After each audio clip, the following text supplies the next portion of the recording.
அன்பான பிள்ளைகளே, அன்பு வணக்கம். கடந்த வகுப்பில் அலகு 2 முதலாவது உப தேர்ச்சி மட்டம் அல்லது உப அலகு அல்லது 2.1 நாங்கள் படித்தோம். பயோகெமிஸ்ட்ரி, அந்த உயிர் ரசாயனம் தொடர்பாக முழுமையாக நாங்கள் நிறைவு செய்து ஆய்வுசாலையில் உயிர் ரசாயனங்களை எவ்வாறு இனம் காண்பது பற்றி நாங்கள் நிறைவு செய்திருக்கின்றோம். அதனுடன் தொடர்புடையதாக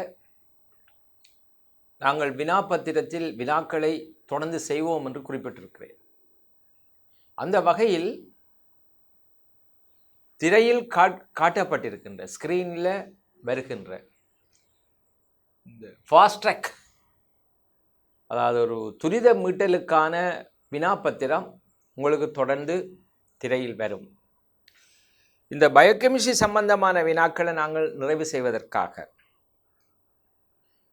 நாங்கள் ஏற்கனவே முதலாவது கேள்வியின் A, B பகுதிகளை அலகு 1 செய்து முடித்திருக்கின்றோம்.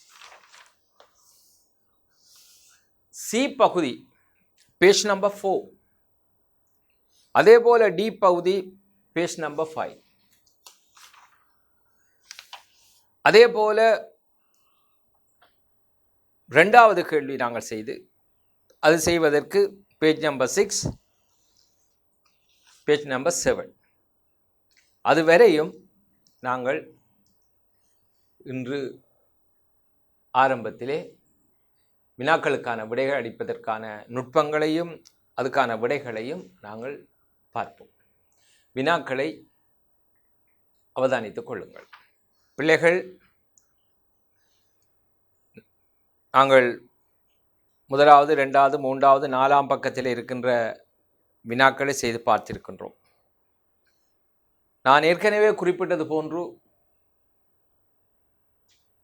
2020ஆம் ஆண்டு பரீட்சை எடுக்கின்ற மாணவர்களுக்கான ஒரு துரித மீட்டல் ஃபாஸ்ட் ட்ராக் அல்லது ரேபிட் ரிவிஷனாக இருந்தாலும் 2021, 2022ஆம் ஆண்டு பரீட்சை எடுக்கின்ற மாணவர்களுக்கும் இது ஒரு தொகுப்பாக இருக்கும் என நாங்கள் குறிப்பிட்டிருந்தோம். அதற்கு அநேகமான பெற்றார்களுடைய வரவேற்பு உங்களுடைய தொலைக்கல்வி நிறுவனத்துக்கு, தொலைக்காட்சி நிறுவனத்துக்கு கிடைக்கப்பெற்றிருக்கின்றது. மிகவும் சிறந்த ஒரு பாராட்டுக்கள், வாழ்த்துக்கள். அது மாத்திரமல்ல, தொடர்ச்சியான தேவைகள். தற்பொழுது 2020ஆம் ஆண்டு பரீட்சைக்கு தோற்றிருக்கின்ற மாணவர்கள் சிலர் யூனிட் 3, யூனிட் 4 அது தொடர்பான வினாக்களையும் விரைவாக செய்து தாருங்கள். அப்படி அதே போல யூனிட் 5 நாங்கள் செய்து கொண்டு போவோம். ஆனால் ஒவ்வொரு ரிவிஷன் உங்களுக்கு தெரியும், நான் போர்டில் அப்படியே சமரைஸ் பண்ணி காட்டுவேன். அதனுடன் தொடர்புடையதான வினாக்களை நாங்கள் செய்து முடித்த பின்னர் அடுத்த செக்ஷனுக்கு போவோம். இது முடியும் போது சில பிள்ளைகள், இப்போ 20 பேட்ச் பிள்ளைகள், நாங்கள் இது பல தடவை செய்த வினாக்கள், ஆனால் புதிதாக எங்களுக்கு கணக்க நிறைய தெரிகின்றது. ஆகவே இதையும் செய்ய வேண்டும். அதே போல பின்னால் இருக்கிற செக்ஷன்ஸ், முக்கியமாக அவர்கள் கேட்டது யூனிட் 3. யூனிட் 3 இருக்கின்ற கிங்டம் பிளான்டேயும் யூனிட் 4 இருக்கின்ற தாவர இனப்பெருக்கம், பிளான்ட் ரீப்ரொடக்ஷன் தொடர்புடையதாக எங்களுக்கு பாரிய குழப்பங்கள் இருக்கின்றன. அது தொடர்பாக சேரிடம் சொல்லி அது பற்றிய விவரணங்களை, விளக்கங்களை எங்களுக்கு தாருங்கள் என்று தொலைக்காட்சி நிறுவன பொறுப்பாளர்களுக்கு கேட்டிருக்கிறார். மிகவும் வரவேற்கத்தக்க ஒரு விடயம். அந்த வகையிலே இன்று சில வினாக்களை செய்த பின்னர் 2020 பேட்ச் இந்த முறை எக்ஸாம் எடுக்க போகிற பிள்ளைகளினுடைய தேவை கருதி சில பின் செக்ஷன்ஸையும் நாங்கள் செய்வோம். நாங்கள் தீர்மானித்திருக்கின்றோம், டியூஸ்டேயும் சாட்டர்டேயும் இந்த டெலிகாஸ்டிங் ஒளிபரப்பு நடக்குது. அதில் ஒரு நாளைக்கு டியூஸ்டேயோ சாட்டர்டேயோ இந்த முதல் பாடப்பரப்புகளை அப்படியே மீட்டல் செய்கிறதாகும். மற்றைய தினத்துக்கு அடுத்த பாடப்பரப்பு 20 பேட்ச் எக்ஸாம் எடுக்கிறதுக்கான அந்த பரப்புகளையும் நாங்கள் ஒளிபரப்புவதற்கு நிறுவனம் சிந்திச்சிருக்கின்றது. அது தொடர்பாக அதிகமான பெற்றார்கள், பிள்ளைகள் விவரணங்களை தொடர்ந்து நிறுவனத்துக்கு அறிவிக்க முடியும். நாங்கள் இப்பொழுது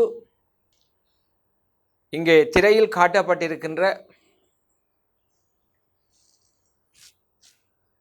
5வது பக்கத்தினுடைய 4வது கேள்விக்கு வருகின்றோம். இது பொதுவாக முன்பு ஒரு முதலாவது MCQ-ஆக ஃபைனல் எக்ஸாமில் வரும். காபோ பின்வரும் உயிரியல் மூலக்கூறுகளினது அமைப்புக்குரிய மூலகங்களை குறிப்பிடும். இதில் என்ன நாங்கள் சொல்ல வாரோம் என்றால், கார்போஹைட்ரேட்டுகளும் சில விலக்கான மூலகங்கள் இருக்கின்றன, புரதங்களிலும் இருக்கின்றன, லிப்பிட்டுகளும் இருக்கின்றன. ஆனால் அமைப்புக்குரிய மூலகங்கள் அல்லது ஆக்கக்கூறு மூலகங்கள் என்று சொன்னால் கார்போஹைட்ரேட்டுகளில் CHO, கார்பன் ஹைட்ரஜன் ஆக்சிஜன். அப்போ கார்போஹைட்ரேட்டுக்கு CHO, புரதம் CHONS, புரதம் CHONS, carbon hydrogen oxygen nitrogen sulphur. இந்த இடத்துல மீள பிள்ளைகளுக்கு ஒரு தகவலை சொல்கிறேன். இது ஏற்கனவே நாங்கள் ரிவைஸ் பண்ணின ஒரு விடயம்தான். அந்த காணொளி அல்லது அந்த வகுப்பு நேரத்தை கவனிக்காத பிள்ளைகளுக்கு இது ஒரு புது விடயமாக தெரியும். ஏற்கனவே அது பார்த்த பிள்ளைகளுக்கு மேலதிகமான விளக்கமாக இது தெரியும். ஆகவே 2 பகுதியினருக்கும் பொருத்தமாக இது அமையும். புரதம் அமைப்புக்குரிய மூலகம் CHONS தான். ஆனால் எல்லா புரதங்களும் CHO கொண்டிருக்கும், சல்ஃபரை கொண்டிருக்காத புரதம் உண்டு. உதாரணம் ஹீமோகுளோபின். அப்போ எல்லா புரதங்களும் CHO கொண்டிருக்கும், ஆனால் அமைப்புக்குரிய மூலகங்கள் CHONS, பெரும்பாலான புரதங்கள் CHONS கொண்டிருக்கும். இது காரணம் என்னன்னு சொன்னால், ஏறத்தாழ 20 அமினோ அமிலங்களில் மெத்தியோனைன் கந்தகத்தை கொண்ட ஒரு அமினோ அமிலம். அதுவே புரதத்தொப்புக்குரிய முதலாவது அமினோ அமிலமாக காணப்படுவதனால அந்த அமினோ அமிலத்தினுடைய பயன்பாடு காரணமாக பெரும்பாலான புரதங்கள் CHONS கொண்டிருக்கிறனால அமைப்புக்குரிய புரதங்களாக மூலகங்களாக CHONS புரதங்களில் காணப்படலாம். ஆனால் சல்ஃபரற்ற புரதங்கள் உண்டு, ஹீமோகுளோபின். அதே நேரம் இந்த புரதங்களோட புரதமற்ற உலோக அயன் சேர்க்கைகள் இருக்கலாம் என்று நாங்கள் சொன்னோம். இரும்பு, செப்பு, நாகம். இந்த ஹீமோகுளோபினில் சல்ஃபர் இல்லை, ஆனால் இரும்பு இருக்கும்.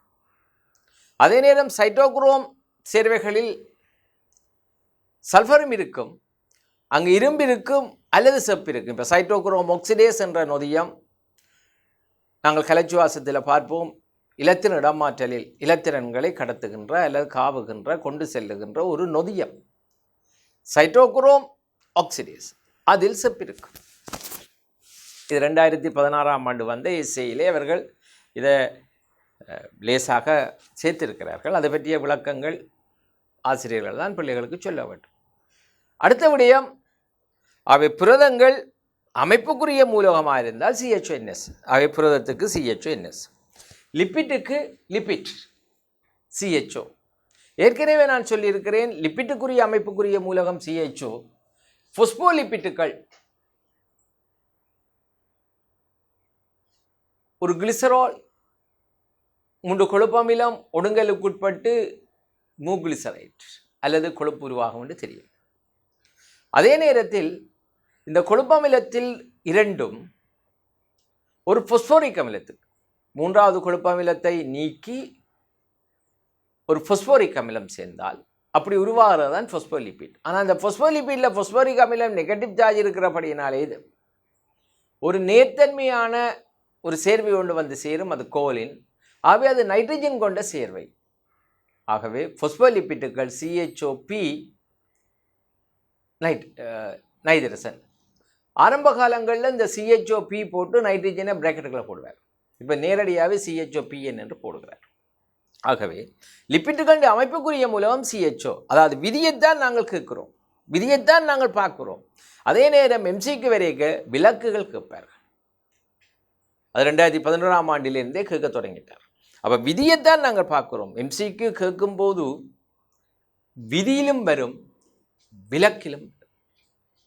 விதியில் வரும்போது எங்களுக்கு பிரச்சனை இல்லை, விலக்கு வரும்போது தான் கவனமாக இருக்க வேண்டும். அடுத்தது நியூக்ளிக் அமிலம். அது எங்களுக்கு தெரியும், நியூக்ளியோடைட்டுகளினாலான பல்பாத்து. ஒரு நியூக்ளியோடைட்டில் இருக்கின்ற அமைப்புக்குரிய மூலகம் CHONP. ஆகவே நியூக்ளிக் ஆசிட் CHONP தான். அப்போ 4வது பகுதியை நாங்கள் நிறைவு செய்து 5வது பகுதிக்கு போவோம். மேற்குறிப்பிட்ட உயிரியல் மூலக்கூறுகளின் பொதுவான மூலகங்கள் இவை. அப்போ எங்களுக்கு தெரியும், கார்போஹைட்ரேட் CHO, புரதம் CHONS, லிப்பிட் CHO, நியூக்ளிக் அமிலம் CHONP. எல்லாவற்றிலும் CHO இருக்கு. நைட்ரசன் புரதங்களிலும் நியூக்ளிக் ஆசிட்லும் இருக்கும், பொஸ்போலிபிட்டுகளும் இருக்கும்.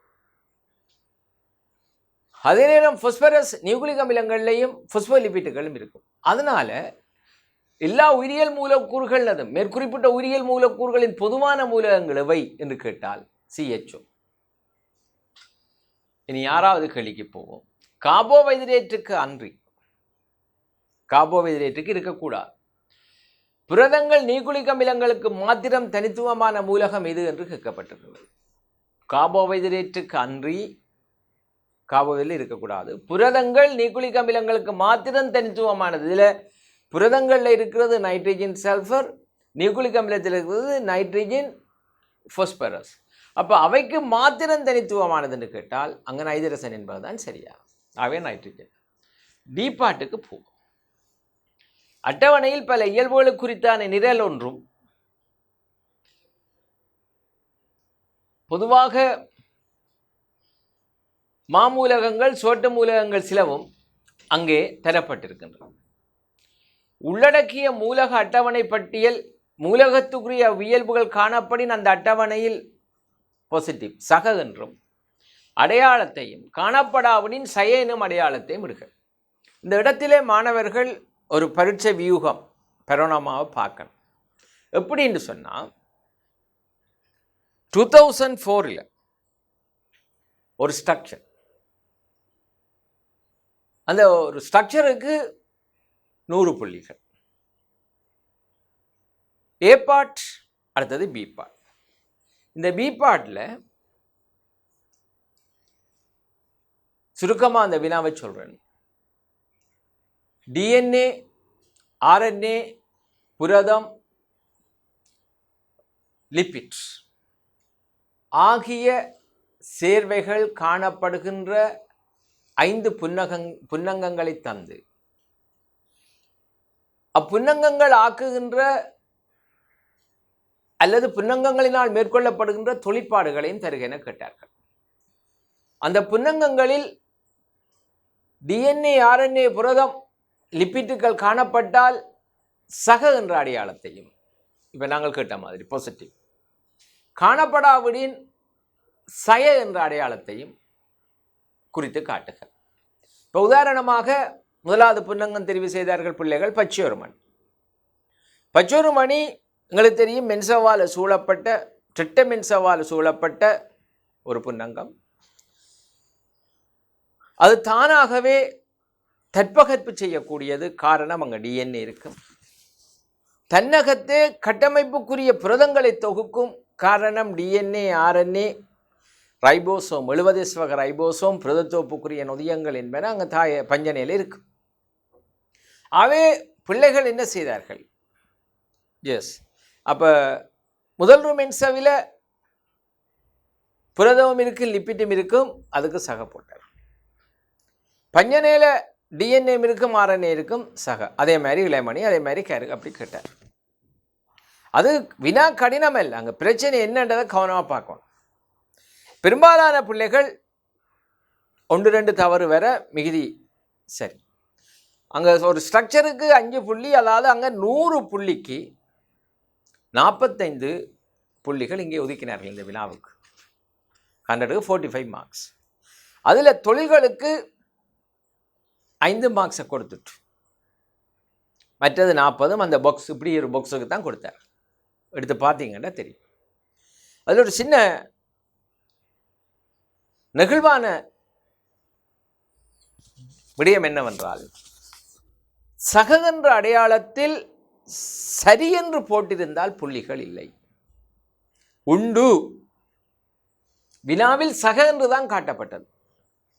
சரி என்று போட்டிருந்தால் புள்ளி இல்லை. சயனும் அடையாளத்தை இடுக, சய என்ற விடயம்தான் எழுதுவோம். பிழை என்று போட்டால் புள்ளி இல்லை. வெறுமென எதிர்பார்த்த பிள்ளைகளுக்கு ஒரு சிலர் இந்த வினாவால கிட்டத்தட்ட 2 மார்க்ஸ் ஒரு ஸ்ட்ரக்சர் இல்லை, வராமல் போனதும் உண்டு. ஆகவே இந்த மாணவர்கள் அவதானிக்க வேண்டிய விடயம் என்னவென்றால், இந்த வினாப்பத்திரங்களில் இது மாடல் பேப்பர்ஸ், இது நாங்கள் ஆசிரியர்களுடைய பேப்பர்கள், நீங்கள் செய்ய போகிறது பேராசிரியர்களுடைய பேப்பர்கள். அவர்கள் எதை குறித்து காட்டுகிறார்கள் அல்லது எதை குறித்து நிற்கிறார்கள் என்ற அந்த வினா அமைவு பிள்ளைகள் நீங்கள் கவனமாகத்தான் பார்த்து செய்ய வேண்டும். ஏற்கனவே நான் கடந்த கால வகுப்புகளில் சொல்லிக்கொண்ட மாதிரி பயிற்சி தான். அந்த பயிற்சிக்கான ஒரு தேவை இருக்கு. சொல்வார்கள், படித்தவர்கள் யாரும் அழிந்ததில்லை. படிப்பதற்கான எதுவித மூலம் கிடைத்தாலும் அதை பயன்படுத்தி படிச்சுக்கொள்ளும். அப்போ பயிற்சிக்கு நாங்கள் எடுத்துக்கொள்ளுகின்ற டைம் என்பது ஒரு முக்கியமான விஷயம். அது அதில் இந்த டைம் உங்களுக்கு பெரிய ஃப்ரீ டைம் இல்லை. ஃப்ரீ டைம் என்று சொல்வதிலும் பார்க்க ஒரு பதட்டம் இல்லாத வீட்டில் இருந்தே படிக்கக்கூடிய, கொரோனாவுடைய COVID-19 தாக்கம், அது பதட்டம், அது வேறு. நாங்கள் படிக்கக்கூடிய ஒரு சூழல் இருக்கிற சந்தர்ப்பத்தை தான் சொல்லுவோம்.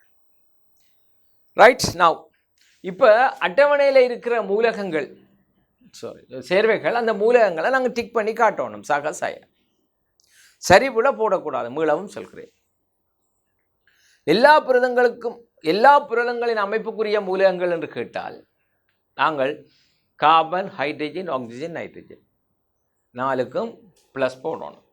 பெரும்பாலான புரதங்களின் அமைப்புக்குரிய மூலகம் என்று கேட்டால் CHONS.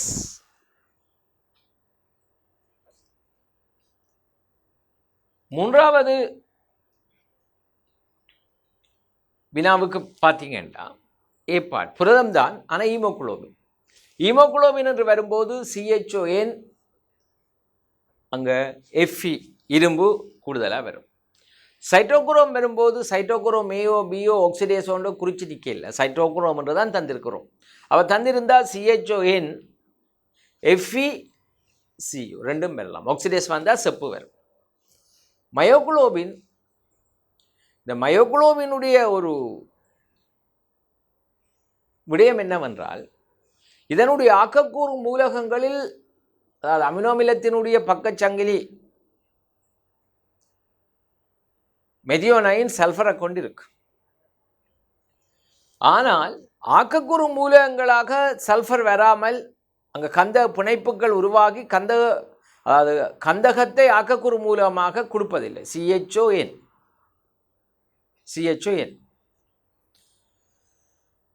அடுத்தது எல்லா உயிரியல் மூலக்கூறுகளும், 4th one, எல்லா உயிரியலுக்கு மூலக்கூறுகளும் அமைப்புக்குரிய கூறு ஏற்கனவே எழுதியிருக்கிறோம், CHO. 5th one, பல்சக்கரேட்டுகளுக்கு அமைப்புக்குரிய மூலகம் என்று கேட்கிறோம். பல்சக்கரேட்டுகளுக்குரிய அமைப்புக்குரிய மூலகம் 5வது. பல்சக்கரேட்டுகளின் அமைப்புக்குரிய மூலகம், அப்போ பல்சக்கரேட்டுகள் கார்போஹைட்ரேட். இப்போ கார்போஹைட்ரேட் அமைப்புக்குரிய மூலகம் பொதுவாக CHO தான். அப்போ மாப்பொருள் அல்லது அமைலோஸ்ன்னா நாங்கள் CHOக்கு பாசிட்டிவ் சக அடையாளம் விடுவோம். கைட்டின்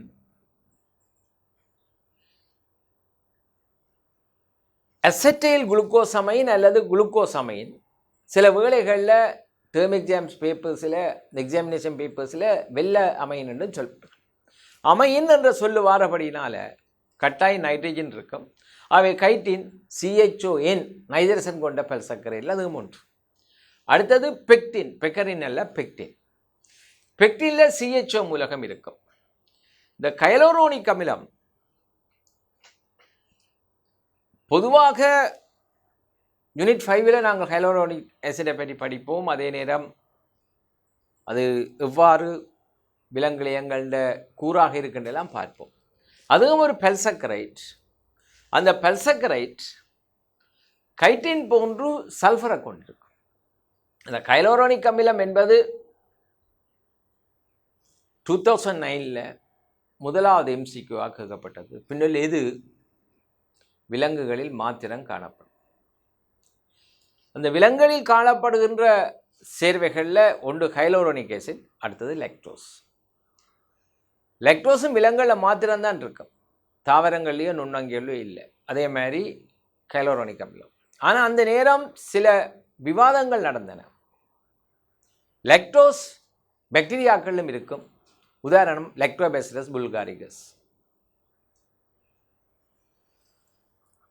அது ஒரு பிழையான விமர்சனமாகவும் சொல்லப்பட்டது. அது லெக்டோஸ் காணப்பட்டால் லெக்டோபேசிலஸ் புல்காரிகஸ் என்று சொல்லப்படுகிற அந்த பாக்டீரியா லெக்டிக் அமில நொதித்தலை மேற்கொள்ளும்.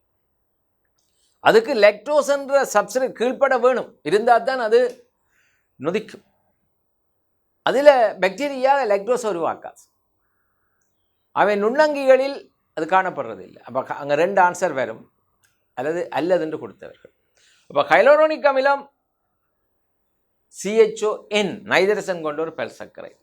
ஏகார ஒரு பெல்சக்கரைட் என்றது தெரிஞ்சால் சரி, அது பொதுவாக மிக அரிதாகத்தான். ஜெலிடியம் என்று சொல்லப்படுகின்ற, நாங்கள் யூனிட் 3ல் படிப்போம், செந்நிற அல்காக்கள், அதாவது ரோடோஃபைட்டாக்கள் என்று சொல்லப்படுகிற அல்காக்களில் அந்த கலைச்சுவர் கூறாக ஏகார் இருக்கும். அது ஒரு பெல்சக்கரைட் தான். அது CHOவுடன் சில சந்தர்ப்பங்களில் கந்தக இணைப்புகள் வந்து சொருகுமா. அந்த இடத்துல அந்த ஏகாரை பற்றிய ஒரு விடயத்தில் நீங்கள் CHO சல்ஃபரை போட வேண்டாம், ஆனால் CHOன்னு தெரிஞ்சிருக்க வேண்டும். அது ஒரு பெல்சக்கரைட். பெப்டிடோகிளைக்கன் உங்களுக்கு தெரியும். பெப்டிடோகிளைக்கன் டொமைன் பாக்டீரியாக்களினுடைய கலைச்சுவர் பதார்த்தம். அதுக்கு நைட்ரசன் கொண்ட பெல்சக்கரைட். ஆகவே CHON. நெக்ஸ்ட் ஒன் 6வது மெதியோனைன். மெதியோனைன் ஒரு அமினோ அமிலம். அந்த மெதியோனைன் உங்களுக்கு தெரியும், CHONS சல்ஃபர் கொண்ட அமினோ அமிலம் என்று படிச்சிருக்கிறோம். 7th பேஜ் நம்பர் 6 6ஆம் பக்கத்தில் இருக்கிற 7வது சேர்வைக்கு வருகிறோம். லிப்பிட்டுகளின் அமைப்புக்குரிய மூலகம் A கொழுப்பு. அது எங்களுக்கு தெரியும், CHO ஒரு natural lipids. Next one phospholipid. Phospholipid ஏற்கனவே சொல்லியிருக்கிறோம், CHOP நைட்ரஜனையும் போடணும், அப்போ CHOPN. அடுத்தது நியூக்ளியோசைட் மூலகங்கள். அன்றைக்கு நாங்கள் ரிவைஸ் பண்ணும்போது அழகாக அதை பற்றி கதைச்சோம். ஒரு வெல்லம் கட்டாயம் அது பெந்தோஸாக தான் இருக்கு. ஒரு வெல்லம் ஒரு நைட்ரசன் மூலம் சேர்ந்தால் அது நியூக்ளியோசைட். முக்கியமாக அந்த வெல்லம் பெந்தோஸ். பெரும்பாலான சேர்வைகளில் ரைபோஸ், சிலவற்றில் டியோக்சி ரைபோஸ். இந்த ரைபோஸ் அடினீனுடன் சேர்ந்தால் அடினோசின், அது ஒரு நியூக்ளியோசைட். அதே போல அநேகமான சேர்வைகள் ரைபோஸ் அடிப்படையாக கொண்டது. ஆகவே அங்கு நியூக்ளியோசைடுன்றது CHON, carbon, hydrogen, oxygen, nitrogen. அடுத்தது நியூக்ளியோடைட். அந்த நியூக்ளியோடைட்டில் நாங்கள் ஸ்ட்ரைட்டாகவே எழுதிடலாம், ஆனால் எல்லாமே நியூக்ளியோடைட்டுகள் தான். நியூக்ளியோசைடுக்கு நியூக்ளியோடைட்டுக்கும் என்ன வித்தியாசம்னா, நியூக்ளியோசைடில் ஃபாஸ்பரஸ் இல்லை, நியூக்ளியோடைடில் இருக்கும். நியூக்ளியோடைடில் இருக்கும்.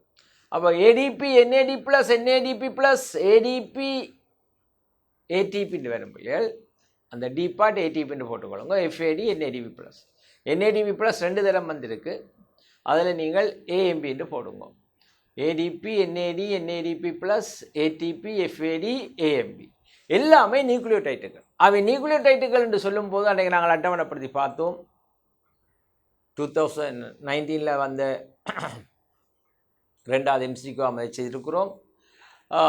எல்லாத்திலுமே CHONP, எல்லாத்துக்கும் CHONP வேணும்.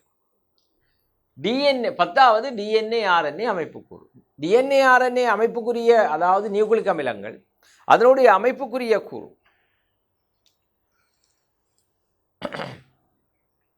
டிஎன்ஏ ஆர்என்ஏ அமைப்புக்குரிய கூறாக CHONP. அடுத்தது டிஎன்ஏ ஆர்என்ஏ தொகுப்பு குளோரோஃபில் தொகுப்புக்கு அவசியமானவை. குளோரோஃபிலின் அமைப்புக்குரிய கூறு நொதியங்கள் மாத்திரம் ஏவி, நொதியங்கள் பெரும்பால் நொதியங்களில் ஏவி என்பது இந்த 12, 13, 14, 15 அலகு 4 அலகு 5க்கும் உரிய கொண்டு சேர்த்திருக்கிறேன்.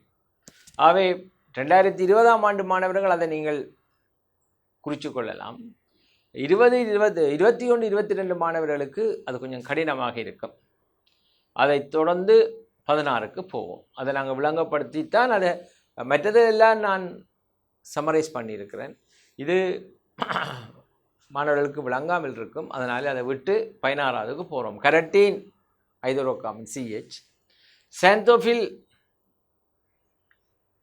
CHO, நைதரசன் அனுசேபம் இவை எல்லாமே தொடர்ந்து வருகின்ற எல்லாமே யூனிட் 4, 5க்குரியது. ஆகவே இந்த 10வது 11வதுல இருந்து தொடர்ந்து யூனிட் 4 நாங்கள் செய்துட்டு படிச்சுட்டு இந்த வினாவுக்கு நாங்கள் வருவோம்.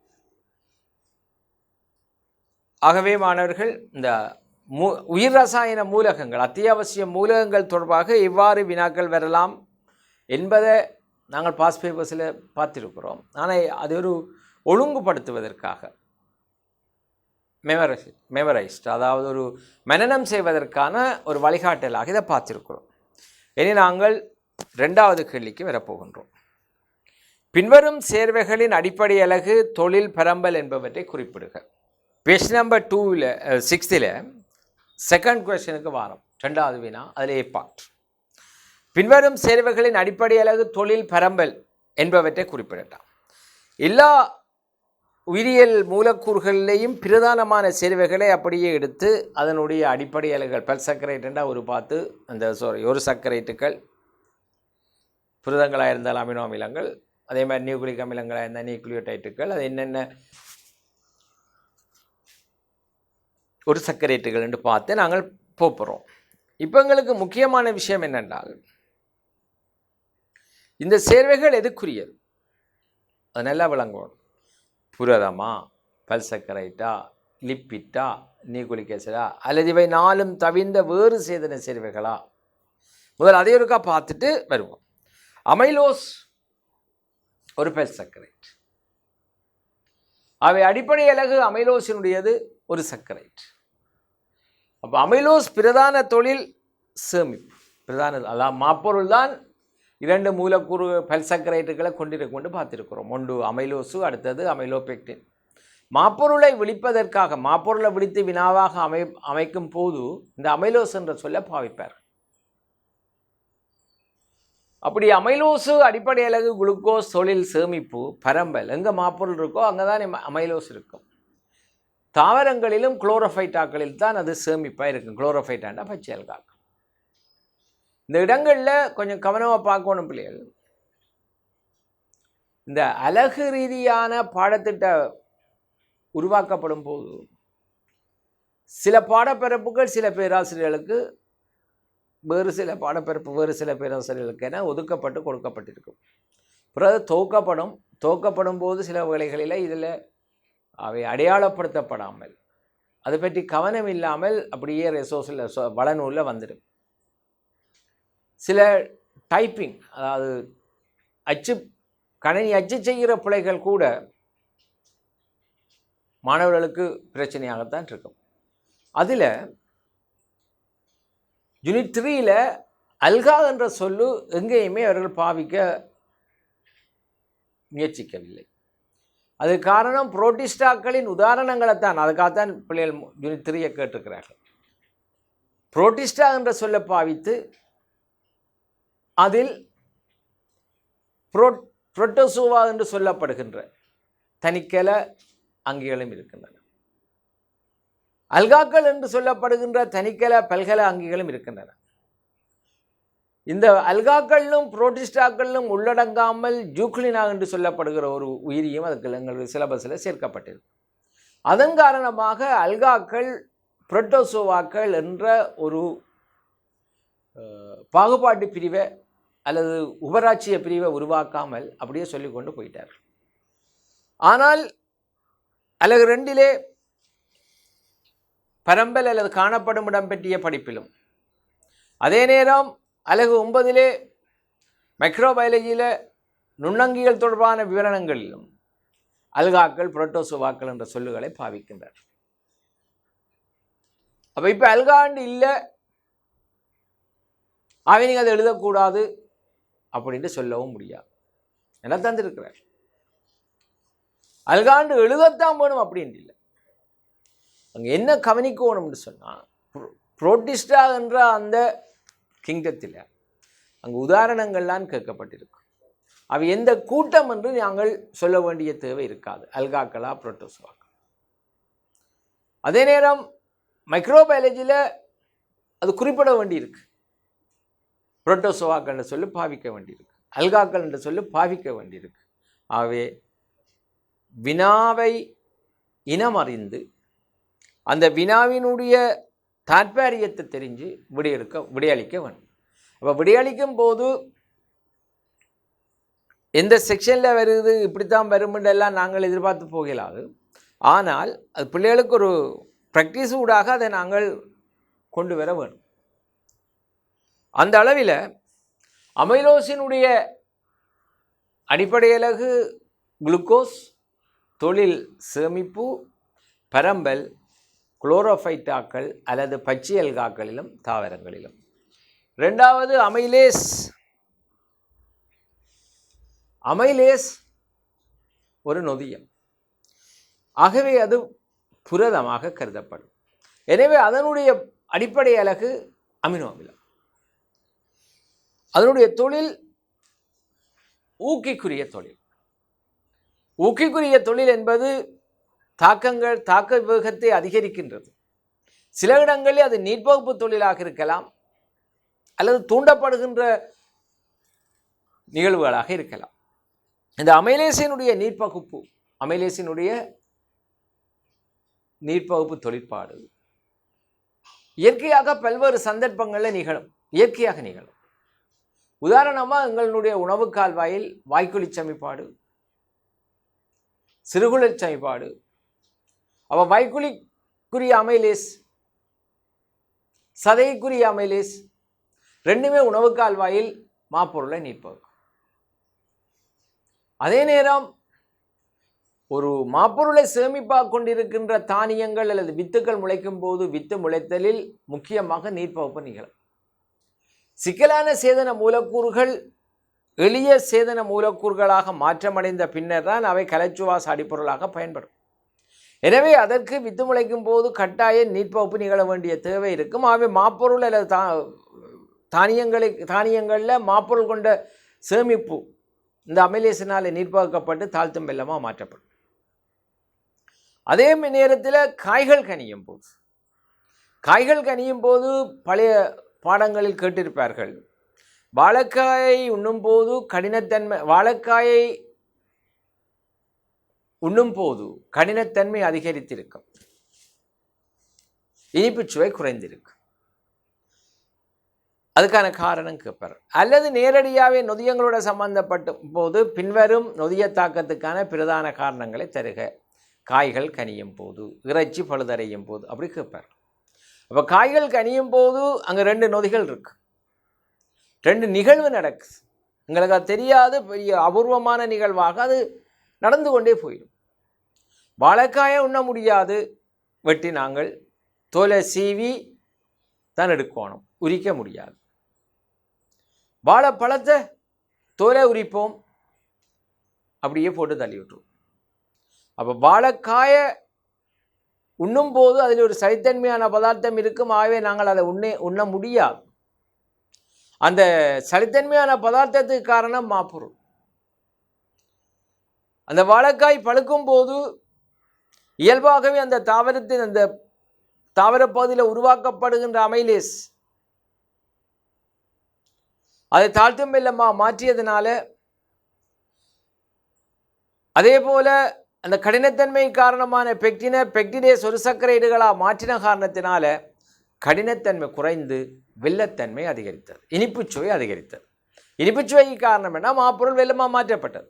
மென்மத்தன்மை காரணம் பெக்டின் நீர்ப்பகுக்கப்பட்டது. அப்படியான அந்த சந்தர்ப்பங்கள் மாப்பொருள் பல்வேறு சந்தர்ப்பங்கள் அப்படி கேட்பார்கள். அவ மாப்பொருளில் நீர்ப்பகுப்பட்டு வரும். அடுத்தது எண்ணெய். எண்ணெயினுடைய அடிப்படை அலகு கொழுப்பமிலம் கிளிசரால்.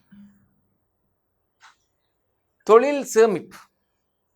அப்போ ஏன் சேமிக்கப்படுதுன்றா சக்தி மூலத்துக்கு சேமிக்கப்படும்.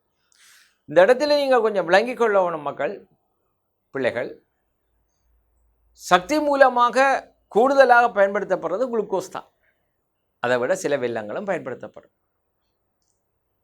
தாவரங்களில் கொழுப்பு பயன்படுத்தப்படும், விலங்குகளில் மிக அரிதாக பயன்படுத்தப்படும். இந்த கொழுப்புகள் சக்தி மூலமாக பயன்படுத்தப்படும் போது சமநிலையான ஒரு கார்போஹைட்ரேட் ஒரு வெள்ள கீழ்ப்படையும் கொழுப்பு கீழ்ப்படையும் சுவாசத்துக்கு பயன்படுத்தப்பட்டால் கொழுப்பில் ஏறத்தாழ 2 மடங்கு சக்தி உயர்வாக வரும் என்று நாங்களுக்கு தெரியும். ஆகவே சேமிப்பு சக்தி மூலம் கொழுப்பினுடைய தொழில். கொழுப்பு எங்கே இருக்கு? தாவரங்களாக இருந்தால் வித்துக்களில் இருக்கும், முக்கியமாக ஆமணக்கு ரிசினஸ், அதே போல தென்னை, அந்த எண்ணெய் எடுக்கின்ற வித்துக்கள் எல்லாம் எண்ணெய் இருக்கு. அதே நேரம் கொழுப்பு என்று கேட்டுவிட்டால் அதையும் நாங்கள் சொல்லலாம். அப்போ தாவரங்களில் காணப்படுகின்ற லிப்பிட்டுக்கள் தான் அது முந்தைய எண்ணெய் என்று சொல்லப்பட்டது. விலங்குகளில் காணப்பட்டது கொழுப்பு. இப்போ கொழுப்பு என்ற ஒரு சொல்லத்தான் பாவிக்கிறார்கள் தாவரங்களிலும் விலங்குகள். ஆனால் அந்த தாவரங்கள் இருக்கும்போது எண்ணெய்கள், கொழுப்புகள் என்று இருக்கும்போது விலங்குகள், மனிதன், விலங்கு. அவை கூடுதலாக கொழுப்புளியத்தில் இருக்கும். அது ஒரு தொடுப்புளியம். தொடுப்புளியத்தில் கொழுப்புளியத்தில் இருக்கும். அதே நேரம் சிற்றிடவிளியம் போன்ற தொடுப்புளியங்களில் கொழுப்பு கலங்கள் இருக்கும். அவை இப்போ எண்ணெய் என்று கேட்டபடியா நாங்கள் தாவரங்கள உதாரணங்கள் ஏதாவது ஒரு வித்து சொல்ல வேணும். டிஎன்ஏ அதனுடைய அடிப்படை அலகு டியோக்சிரைபோ நியூக்ளியோடைட். அந்த டியோக்சிரைபோ நியூக்ளியோடைட்டுகள் பல சேர்ந்து மில்லியன் கணக்கான டியோக்சிரைபோ நியூக்ளியோடைட்டுகள் பல சேர்ந்து தான் டிஎன்ஏ உருவாகும். அவற்றினுடைய தொழில் 2 அடிப்படையான தொழில் இருக்கு. ஒன்று பாரம்பரிய பரம்பரை இயல்புகளை சேகரித்து அது சந்ததியினூடாக கொண்டு செல்றோம். அப்போ பரம்பரை இயல்புகளை சேகரித்து சந்ததிகளினூடாக கொண்டு செல்வதற்கு தான் நாங்கள் அலகு 7 படிப்போம், ஜீன் பரம்பரை அலகு. அந்த பரம்பரை அலகுகளில் அந்த தொழிற்பாட்டை தீர்மானிக்கிறது டிஎன்ஏ. எங்களுடைய பெற்றாரிலிருந்து எங்களுக்கு கிடைக்கின்றது. புத்தி கூர்மையில் இருந்து மறுபிறப்பு வரை, இப்பொழுது சொல்வார்கள், இப்பொழுது கண்டுபிடித்திருக்கிறார்கள், மறுபிறப்பு வரை பாரம்பரிய பொருள்தான் காரணம். அடுத்தடுத்த சந்ததிகளுக்கு கொண்டு செல்வதற்காக நைதரசன் மூலங்களில் அல்லது அவற்றினுடைய தொடரிகளில் பாரம்பரிய இயல்புகள் சேகரிக்கப்பட்டு அடுத்த சந்ததிகளுக்கு புணரிகள், அதாவது நிறமூர்த்தம் என்ற அந்த டிஎன்ஏ அமைப்பின் ஊடாக கொண்டு செல்லப்படுகின்றன. 2வது, அந்த பாரம்பரிய இயல்புகளை கடத்துறதுக்கு முக்கியமான ஒரு தொழிற்பாடு புரதத்தோப்பு. அந்த அலகுகளில் படிப்போம். அந்த புரதத்தோப்பை ஆரம்பித்து வைக்கிற அந்த தீர்மானத்தை கொடுக்கிறதே டிஎன்ஏ தான். அப்போ பாரம்பரிய இயல்புகளை சேகரித்தல், கடத்தல், அடுத்த தொழில் புரதத்தோப்பு. தற்பொழுது கைட்டின் கைட்டினை நாங்கள் பார்க்கும்போது அதனுடைய அடிப்படை அலகு குளுக்கோசமை. அது கட்டமைப்பு கூறாக, அதாவது கலைச்சுவரையில் ஒரு கூறாகத்தான் இருக்கும், அல்லது கட்டமைப்பு கூறாக இருக்கும். காணப்படுற இடம் அல்லது உதாரணம் ஃபங்கஸுக்கண்ட கலைச்சுவரில் இருக்கின்றது, அதான் கலைச்சுவர் கூறு. அதே நேரம் ஆத்திரப்பொருட்கள் புறவன் கூட்டில் இருக்கும். அதே நேரம் சில அனடாக்களின் சிறுமுட்களிலும் இருக்கும். அவை கட்டமைப்பு கூறாகத்தான் இருக்கும். தனியே கலைச்சுவர் என்று சொல்வதிலும் பார்க்க ஸ்ட்ரக்சரல் கட்டமைப்பு கூறு என்று சொல்வது சிறப்பாகும். அடுத்தது பெக்டின் கலெக்டோஜூரோனிக் ஆசிட். பெக்டின் ஒரு கார்பாக்சைல் கூட்டத்தை கொண்ட ஒரு சேர்வை. காரணம் என்னென்றால் கலெக்டோஜூரோனிக் அமிலம், அதாவது கலெக்டோஸ்.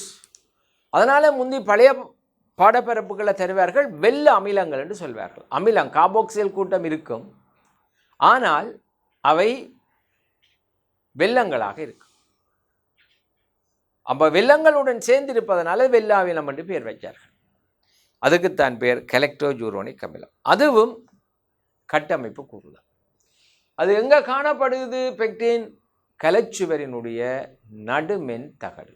ஒரு கலைச்சுவரில் மிடில் மேலா நடுமென் தகடு, அதன் அருகே முதற்சுவர், முதிர்ந்த கலமாக இருந்தால் துணை கலைச்சுவர். அடுத்தடுத்த 2 கலங்களை எல்லைப்படுத்துகின்ற ஒரு கோடாகத்தான் அந்த நடுமென் தகடு இருக்கும். அதில் முக்கியமாக இருக்கிறது பெக்டின். கோஹெசின் என்ற ஒரு புரதம் புதிய பாடத்திட்டத்தில் இது உருவாக்கியிருக்க சேர்த்திருக்கிறார். இந்த கோஹெசின் புரதம் எங்கே இருக்கும்?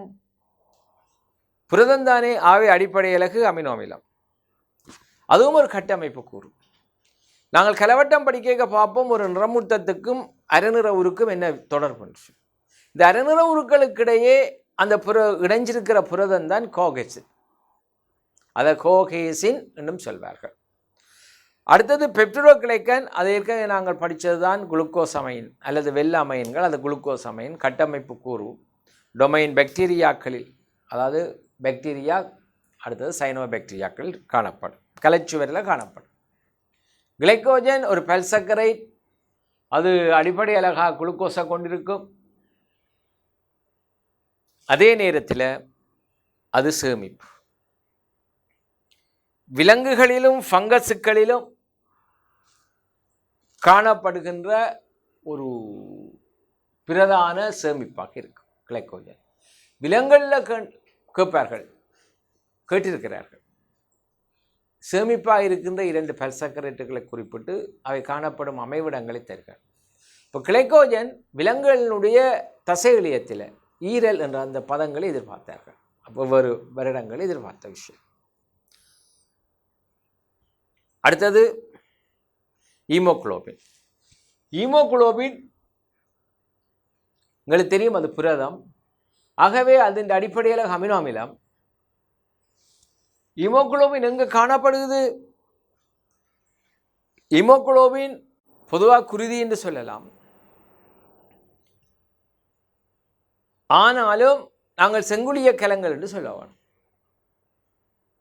இந்த இடத்திலும் பிள்ளைகள் ஒரு விடயத்தை எதிர்பார்க்க வேண்டும். செங்குளியம் என்று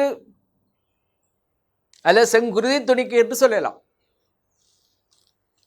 குளியம் என்பது கலம். குளியம் என்பது கலம். ஒருபோதும் ஆர்பிசிஎஸ், அதாவது ரெட் பிளட் செல்ஸ் என்று அதன் சுருக்கங்கள் எழுதக்கூடாது. நீங்கள் ரெட் பிளட் செல்ஸ் என்று எழுதலாம், அது பிரச்சனை இல்லை. ஆர்பிசி, டபிள்யூபிசி அப்படியான குறிப்பீடுகளை போடாதீர்கள். அந்த குறியீடுகளை சில அக்செப்டட், சிலதுகளை தான் எதிர்பார்ப்பார்கள், இதுகள் எல்லாம் ஏற்றுக்கொள்ள மாட்டார்கள். ஆகவே நாங்கள் அதை செங்குளியங்கள் என்று சொல்வோம். செலுலோசு, குளுக்கோஸ் தெரியும் எங்களுக்கு. கட்டமைப்பு கூறு காணப்படுற இடம் தாவரத்தினுடைய கலைச்சுவர். அடுத்தது டியூபியூலின். டியூபியூலின் என்று சொல்லப்படுவது ஒரு புரதம். அந்த புரதத்தின் அடிப்படை அலகு அமினோ அமிலம். பல்வேறு இடங்களில் அது காணப்படுது. இப்போ டியூபியூலின் ஒரு கட்டமைப்பு கூறு. கட்டமைப்பு கூறு. இந்த டியூபியூலின் ஆக்கிற பிரதான கூறு நுண்குழாய்கள். நுண்குழாய்கள் அல்லது நுண்புண்குழாய்கள். நுண்குழாய்கள் அல்லது நுண்புண்குழாய்கள் மைக்ரோ டியூபியூல், டியூபியூலின் என்ற புரதத்தாலே ஆக்கப்பட்டிருக்கு. அவை ஆக்குகிற இந்த காணப்படுற இடம் நுண்புண்குழாய். நுண்புண்குழாய்கள் அல்ல நுண்குழாய்கள் என்னென்னத்தை உருவாக்கும்? விசலை உருவாக்கும், சவுக்குமுடியை உருவாக்கும், அடியுடலை உருவாக்கும், குளியவன் கூட்டை உருவாக்கும். அங்கே எல்லாம் இது இருக்கும். அடுத்தது கொலாஜின். கொலாஜின் ஒரு புரதம் என்றது எங்களுக்கு தெரியும். அடிப்படை அலகு அமினோ அமிலம். இந்த கொலாஜினுடைய தொழில், இப்போ கொலாஜின் எங்கே இருக்குதுன்றதை பொறுத்து அந்த தொழில் மாறுபடும். இப்போ உதாரணமாக நேர்த்தொடுப்புளியம். இப்போ நேர்த்தொடுப்புளியத்தில் கொலாஜின் காணப்படுது. நேர்த்தொடுப்புளியத்தில் பிரதான ஆக்கக்கூறு அலகு புரதம். அப்போ கொலாஜின் தான் இருக்கு. அந்த கொலாஜின் அங்கே இருக்கும்போது அங்கு ஒரு மீள்சக்தி தன்மையை உருவாக்கி விரைப்புத்தன்மையை ஏற்படுத்துகிறதா இருக்கு. அதே நேரம் கொலாஜின் திண்மக்கூறாக என்பில் இருக்கும்போது அது ஒரு சப்போர்ட், ஒரு உறுதியை வழங்குகிற தொழிலாக தொழிற்படும். இப்போ எதுவாக இருந்தாலும் அது ஒரு கட்டமைப்பு கூறாக காணப்படும் போது பாதுகாப்பை வழங்கும், உறுதியை வழங்கும்.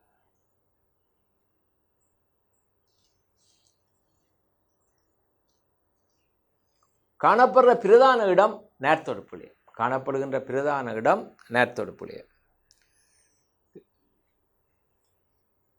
இன்சுலின் அடிப்படை அலகு அமினோ அமிலம்.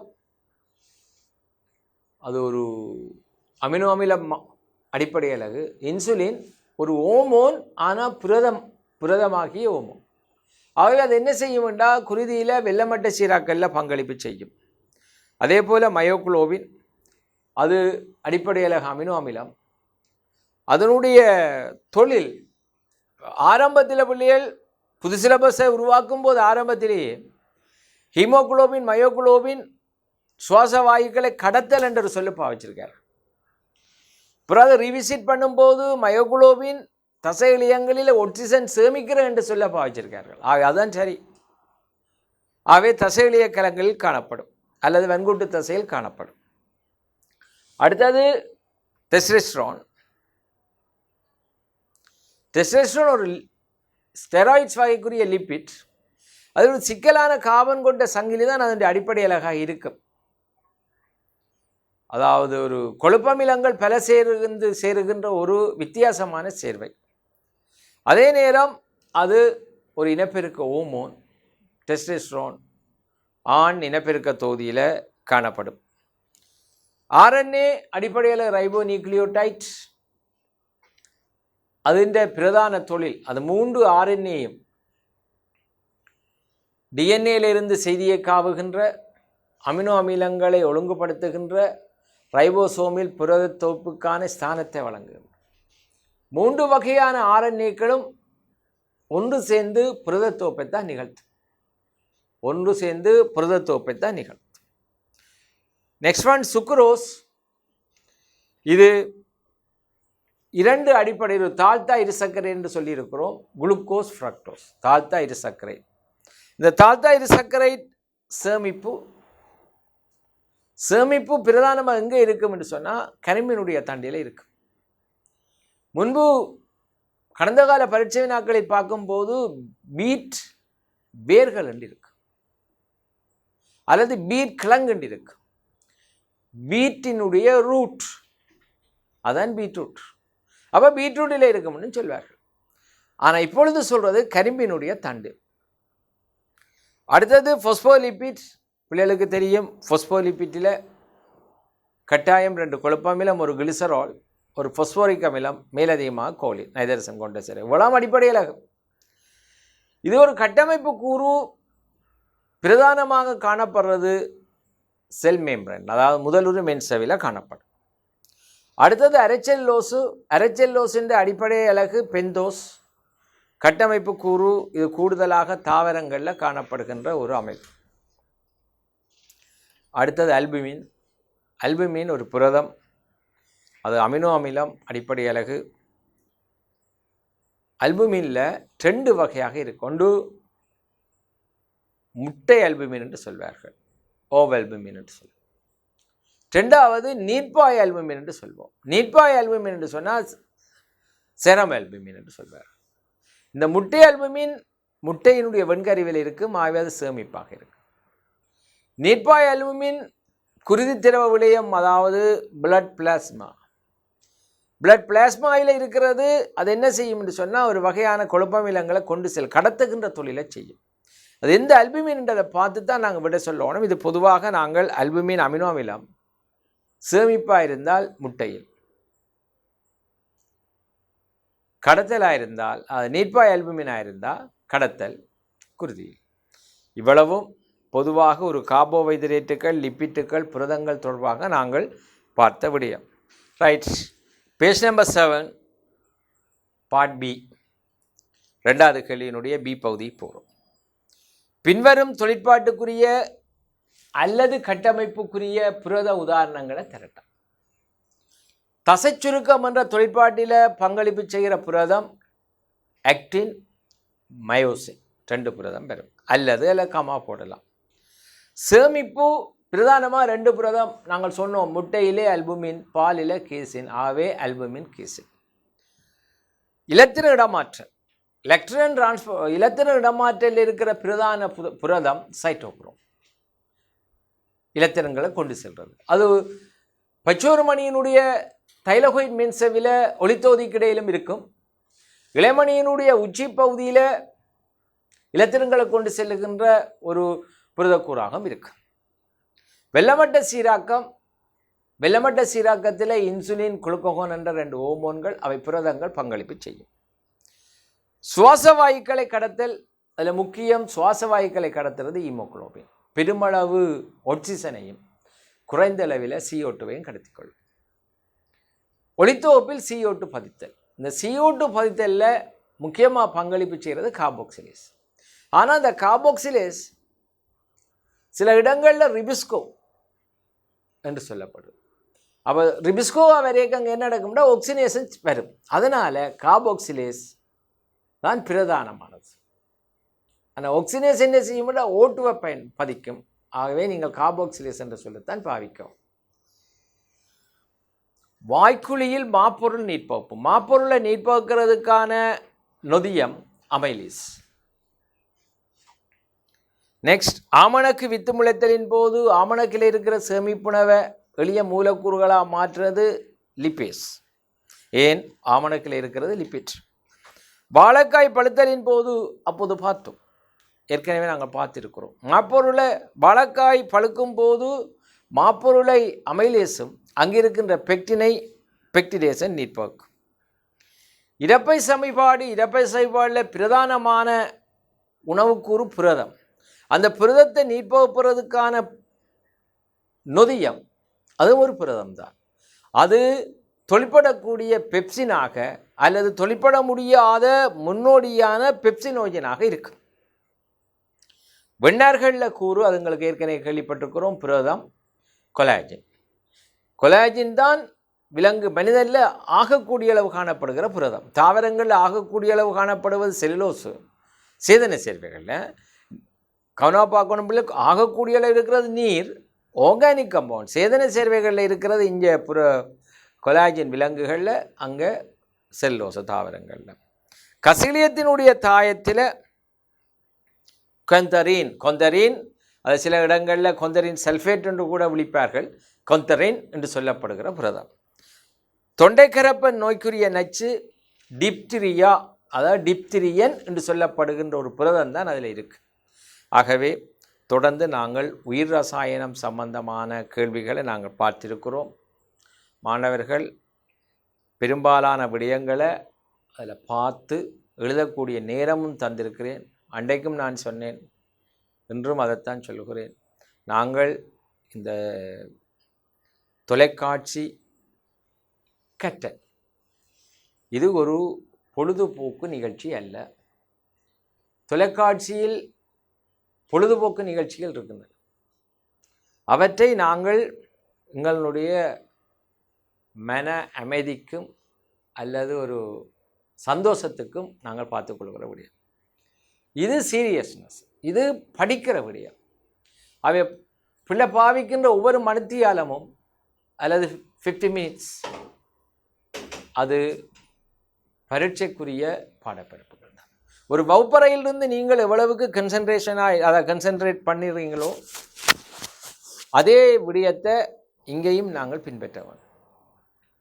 அது பிள்ளைகள் வித்தியாசப்படும். சில பிள்ளைகள் அப்படியே பார்த்து கொண்டே இருக்குங்கள், அப்படியே திருப்பி சொல்வார், ஆனால் நீண்ட காலத்தில் மறந்துடுவார். சில பிள்ளைகள் எழுதுவார்கள், எழுதி படிப்பார்கள், மீள படிப்பார்கள், அப்படியே நீண்ட காலத்துக்கு இருந்து கொண்டிருக்கும். உங்களுக்குத்தான் தெரியும் நான் எப்படி படித்தால் பரீட்சைக்கு இலகுவாக நாம் விடியளிக்க முடியும் என்பது உங்களுக்குத்தான் தெரியும். எந்த ஒரு ஆசிரியனுக்கும் தெரியாது, பெற்றாருக்கும் தெரியாது. சில பிள்ளைகள் சொல்வார்கள், நாங்கள் அதிகாலையில் 3 மணிக்கு எழுந்து படித்துட்டு நாங்கள் 6 மணிக்கெல்லாம் நித்திரை ஆயிடுவோம். சில பிள்ளைகள் சொல்வார்கள், இல்லை எனக்கு ஏர்லி மார்னிங் ஸ்டடீஸ் கஷ்டம், நான் மிட் நைட் வரை, அதாவது 12 தாண்டி 1 மணி வரையும் நான் படிப்பேன் என்று சொல்வார்கள். அது ஒவ்வொரு பிள்ளைக்கும் உரிய படிப்பு காலம். இரவில் படிக்கிற பிள்ளை காலமே எழும்பி நான் 3 மணிக்கு படிக்க போறேன்டா அது மேசையில் நித்திரை ஆயிடுவேன். காலமாக 3 மணிக்கு எழும்புற பிள்ளை இரவு 12 1 மணி வரையும் தாண்டி படிக்கணும்னா அதுவும் களைச்சு போவான். 2 விடயத்தை செய்யக்கூடாது பிள்ளைகள். படித்துக்கொண்டு படுக்கக்கூடாது, படுத்துக்கொண்டு படிக்கக்கூடாது. 2 வித்தியாசம். சில பிள்ளைகள் அப்படியே படித்து படுத்துங்க, சில பேர் படுத்துக்கொண்டு படிக்குங்க. 2மே நாங்கள் அப்படி செய்கிற படித்துக்கொண்டு படுக்கிறதும் படுத்துக்கொண்டு படிக்கிறதும் 5 hours 3 hours படிக்கிற விஷயத்தை ஒரு ஸ்டாண்டிங் பாயிண்ட், ஒரு மேசையில் நீங்கள் ஒரு கதிரையில் மேசையில் புக்கை வச்சு இல்லை கதிரையிலேருந்து படித்து நிமிர்ந்து நின்று படிக்கிற ஒரு 1 hour காணும் அவ்வளோத்தையும் படிக்கிறது. இது இத்தனை வருட காலமாக என்னுடைய அனுபவத்தில் பிள்ளைகள்கிட்ட இருந்து பெற்றது தான். பெரும்பாலான விடயங்கள் ஆசிரியர்கள் தான் பிள்ளைகளுக்கு சொல்வது, அதாவது பாடப்பெறும். சில விடயங்கள் பிள்ளைகளிலிருந்து ஆசிரியர்களுக்கு கிடைக்கும் அனுபவங்கள், ஒரு பிள்ளைகளுடைய டாக்டிக்ஸ், தந்திரோபாயங்கள், படிப்பு சம்பந்தமாக அது பிள்ளைகள்கிட்டேருந்து சில நேரங்களில் ஆசிரியர்களுக்கு அது கிடைக்கும். அதில் எந்த ஒரு வெக்கமோ அல்ல, அப்படி இல்லை. ஒவ்வொருத்தரும் வித்தியாசமான திங்கிங், அதாவது எண்ணக்கருக்களை கொண்டது. தொடர்ந்து அடுத்த பாடப்பிறப்பு போவோம்.